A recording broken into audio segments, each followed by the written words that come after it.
What is good, guys? Okay, so now that you finally get all this cool info, you know the cards, you know what they do.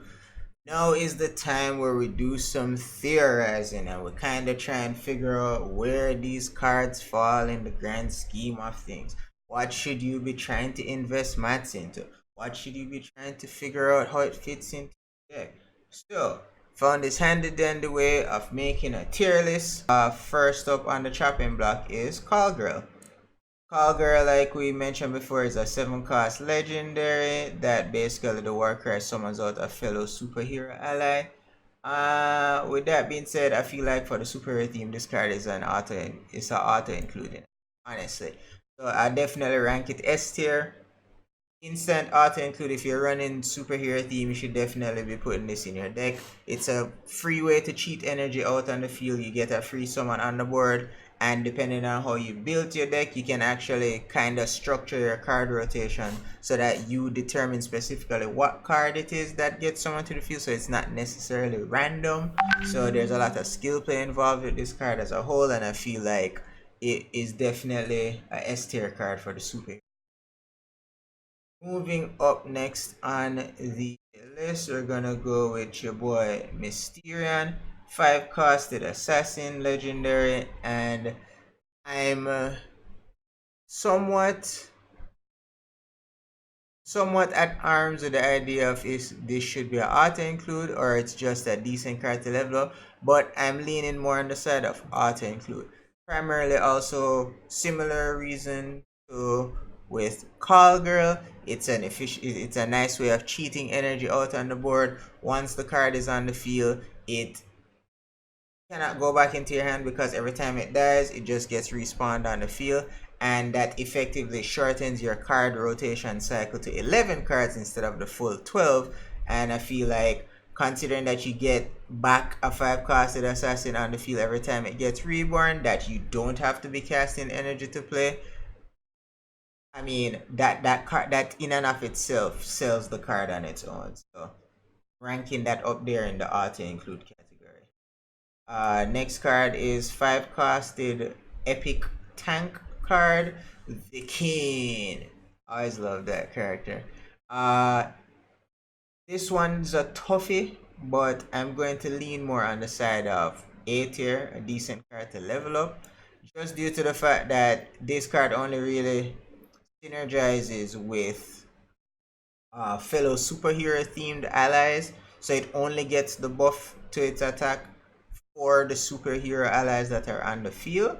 So if it was like a general thing, then I could say maybe, but due to that fact, I feel like it's just going to be a decent card level, but definitely a card that you want to be rocking if you're playing superheroes, because the synergy is pretty much de facto.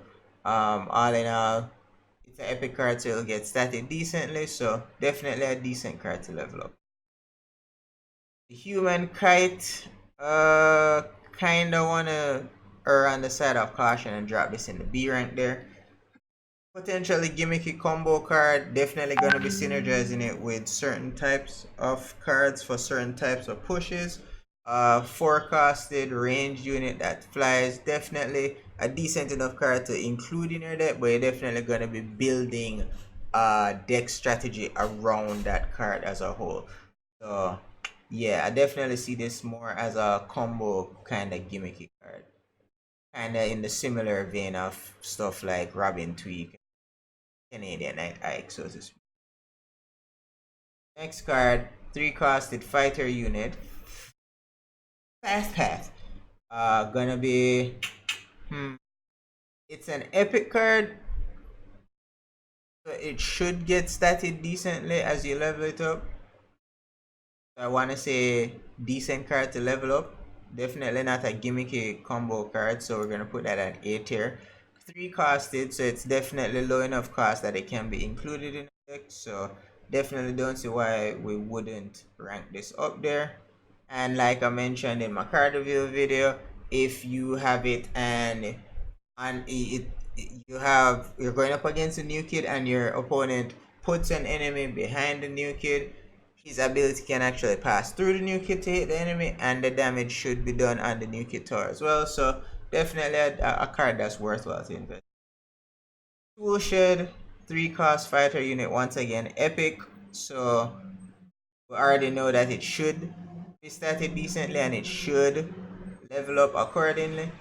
We're gonna be dropping that at a decent card to level up, primarily for its ability to throw out traps on the board as well as disarm traps on the board, which is going to be a very integral toolkit, pun intended, to have for the upcoming meta if we see a rise in superhero cards as a whole. So I definitely think that's good. Tusha is definitely going to be a card that is definitely, why am I saying definitely?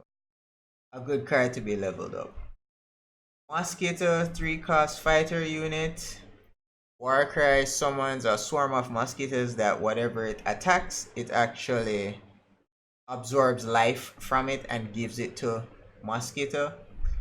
I want to say this falls into the gimmicky combo type of card. I can see potential synergies for attack buffing the Mosquito Swarm, maybe speed boosting the Mosquito Swarm to heal more quickly with every attack.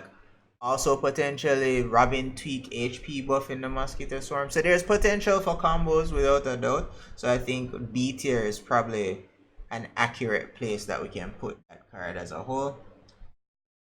Tamper is the next card on the list. New spell card, new mechanic as a whole. Place traps on the field.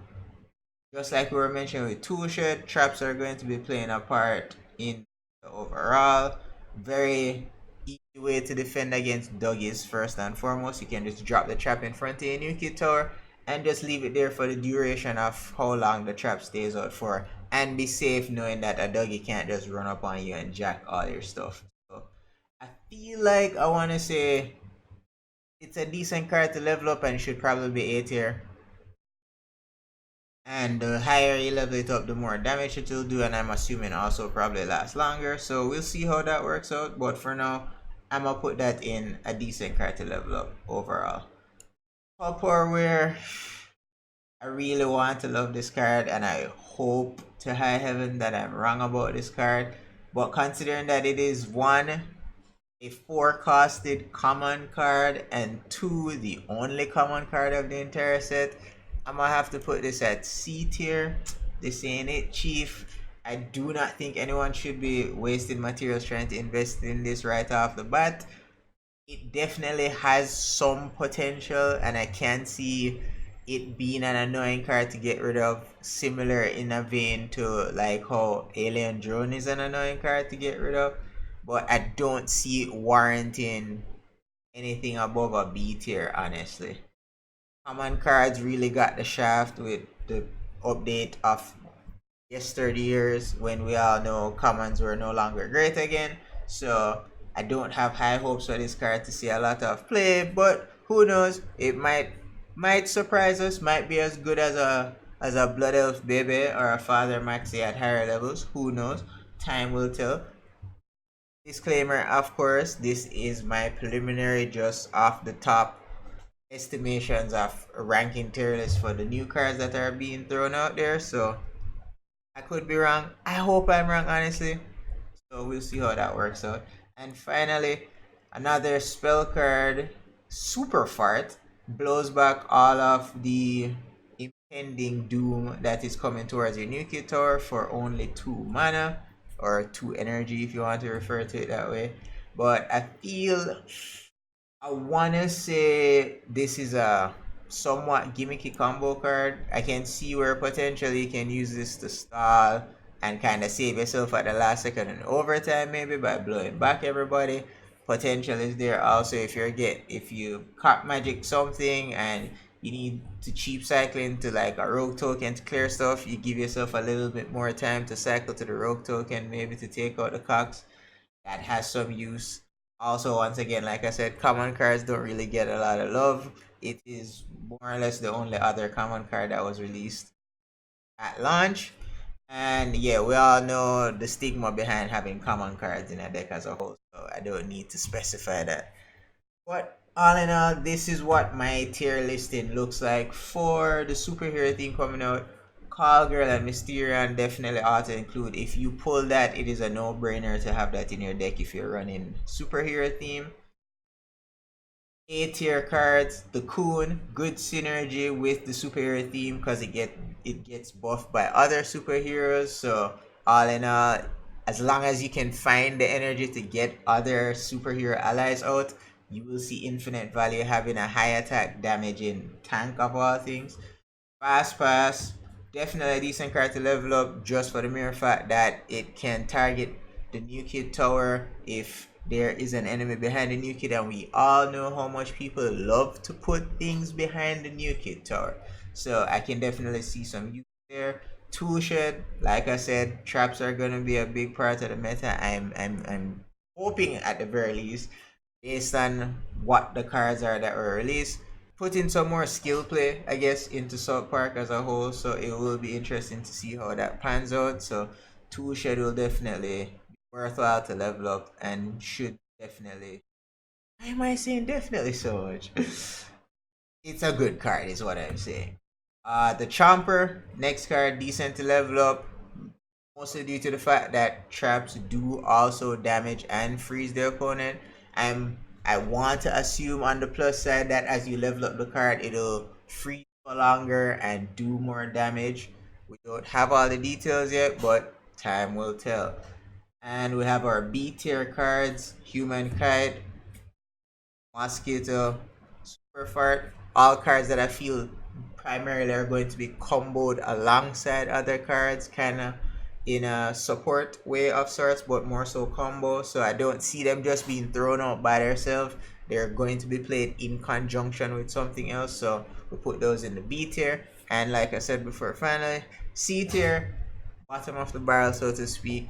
We have your boy Tupperware holding it down. Really hope I'm wrong about this card, and it's like turns out to be broken as all hell. But we will see how it works out. So this is your friendly neighborhood gamer, Zago Comet, aka GimmeDaWin. Hoping that I gave y'all some accurate info, and signing off, telling you as always, until next time, fun gaming. Subscribe to our YouTube channel. Like all our videos. Do go check us out on Facebook. You can search us under the name Zago Comet. Follow us on Twitter at Mr_Gamehead. And as always, keep on gaming. Visit our game review blog at www.zagocomet.blogspot.com. See you guys later.